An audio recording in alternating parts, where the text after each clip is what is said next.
एक बार गौतम बुद्ध वैशाली नगर में धर्म प्रचार के लिए जा रहे थे। जब वे नगरी के बीचों बीच से गुजर रहे थे तो उन्होंने देखा कि कुछ सैनिक तेजी से भाग रही लड़की का पीछा कर रहे थे। वह डरी हुई लड़की एक कुएं के पास जाकर खड़ी हो गई। वह हाँप रही थी और प्यासी भी थी। बुद्ध ने उस बालिका को अपने पास बुलाया और कहा कि वह उनके लिए कुएं से पानी निकाले, स्वयं भी पिए और उन्हें भी पिलाए। इतनी देर में सैनिक भी वहां पहुंच गए। बुद्ध ने उन सैनिकों को हाथ के संकेत से रुकने को कहा। उनकी बात पर वह कन्या कुछ होपती हुई बोली, महाराज, मैं एक अछूत कन्या हूँ। मेरे कुएं से पानी निकालने पर जल दूषित हो जाएगा। बुद्ध ने उससे फिर कहा, पुत्री, बहुत जोर की प्यास लगी है, पहले तुम पानी पिलाओ। इतने में वैशाली के राजा भी वहां पहुंच गए। उन्होंने बुद्ध को नमन किया और सोने के बर्तन में गुलाब से सुगंधित पानी पेश किया, लेकिन बुद्ध ने उसे लेने से इनकार कर दिया। बुद्ध ने बालिका से एक बार फिर अपनी बात दोहराई। इस बार बालिका ने साहस बटोर कर कुएं से पानी निकाल लिया, स्वयं भी पिया और गौतम बुद्ध को भी पिलाया।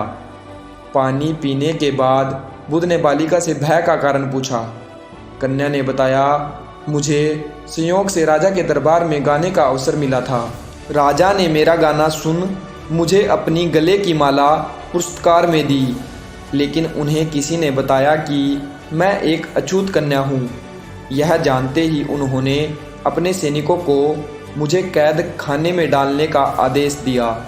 मैं किसी तरह से उनसे बचकर यहाँ तक पहुँची थी कि आप मिल गए। इस पर बुद्ध ने कहा, सुनो राजन, मैं चाहता हूँ कि आप मेरी इस बात को हमेशा याद रखें कि किसी भी इंसान की पहचान उसके धर्म या जाति से नहीं, बल्कि उसके गुणों और कर्मों से होती है।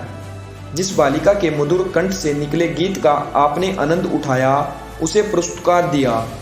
जिसके कार्य इतने अच्छे हैं वह अछूत हो ही नहीं सकती। यहाँ पर नीची सोच और छोटे कार्य करके अछूत होने का परिचय तो आपने दिया है। इसलिए मेरी नज़रों में यह कन्या नहीं बल्कि आप अछूत हैं।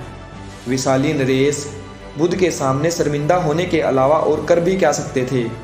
उन्होंने बुद्ध से क्षमा मांगी और वहाँ से चले गए। तो दोस्तों, इस कहानी की शिक्षा यही है कि कोई भी इंसान अपने कर्मों और विचारों से बड़ा बनता है, अपने धर्म या जाति से नहीं।